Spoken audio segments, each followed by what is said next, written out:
Plyny, podobne ako tuhé látky alebo kvapaliny, majú schopnosť viesť elektrický prúd. Tejto schopnosti hovoríme elektrická vodivosť plynov. Jednoduché zariadenie na skúmanie elektrickej vodivosti plynov môžeme zostrojiť tak, že do sklenenej trubice zatavíme kovové elektródy a pripojíme k nim napätie. V trubici môžeme meniť látku, ktorou prúd preteká, meniť tlak plynu a meniť aj napätie na elektródach. Plyn pri nízkom tlaku sa javí ako dokonalý izolant. Prúd v plyne môže nastať len vtedy, keď sa tam nejakým spôsobom zvýši počet voľných nosičov elektrického náboja. Premenu neutrálnych častíc na nabité častice nazývame ionizácia. Prebieha buď vplyvom vonkajšieho pôsobenia, alebo zrážkami častíc plynu. Vonkajším zdrojom ionizácie hovoríme ionizátory. Patria medzi ne napríklad ultrafialové, rentgenové, kozmické a radioaktívne lúče, ale aj vysoká teplota.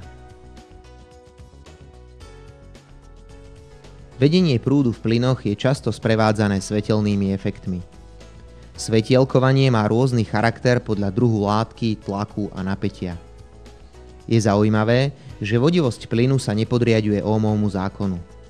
Voltampérová charakteristika, čiže krivka závislosti prúdu od napätia, nie je lineárna, ale vyjadruje, aký jav je charakteristický pre každý plyn a čo v ňom prebieha pri zvyšovaní napätia na výbojovej trubici. Ak zapojíme výbojovú trubicu na malé napätie a nemáme ionizátor, v trubici prúd nepotečie. Vplyvom ionizátora sa v plyne vytvoria nabité častice, jóny a elektróny. Keď začne pôsobiť elektrické pole, častice sa nasmerujú ku elektródam. Rýchlosť, akou sa budú pohybovať ku elektródam, závisí od mnohých okolností, ale predovšetkým od intenzity elektrického poľa a tlaku plynu. Popri usporiadanom pohybe jónov a elektrónov, ktorý vzniká pôsobením konštantnej elektrickej sily, je tu aj chaotický pohyb. Pri chaotickom pohybe sa častice zrážajú. Keď sa stretnú dva jóny rôznych znamienok, spoja sa do jednej častice.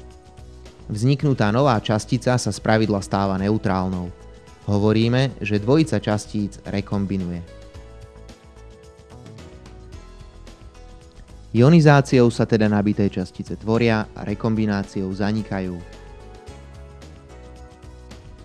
Ak po odstránení vonkajšieho ionizátora prúd zanikne, takémuto výboju hovoríme nesamostatný výboj. Ak zvyšujeme napätie, vznikajú nové javy. Elektróny nadobúdajú takú rýchlosť, že sú schopné ionizovať neutrálne častice plynu. Vo výbojke je teda viac nabitých častíc, čo sa prejaví ďalším nárastom prúdu. Plyn začína svetielkovať. Ak odstránime ionizátor, prúd sa udrží. Preto výboju v tomto režime hovoríme samostatný výboj. Samostatný výboj v plyne má mnoho podôb. Niektoré z nich poznáte z prírody a z každodenného života. Napríklad iskrový výboj v podobe blesku pri búrke, oblúkový výboj pri zváraní, alebo tlecí výboj v neónkach a výbojových lampách. Každý z nich, ako aj ďalšie typy výboja, môžeme popísať vlastnou teóriou. Tu sa stretávame s pojmom fyzika plazmy. Plazma nie je tuhým telesom, ani kvapalinou a ani plynom. Je to samostatný stav látky. Predstavuje zmes chaoticky sa pohybujúcich, do seba narážajúcich nabitých častíc. V plazme sa môžu nachádzať elektróny, oholené jadrá, jóny, ale aj neutrálne častice.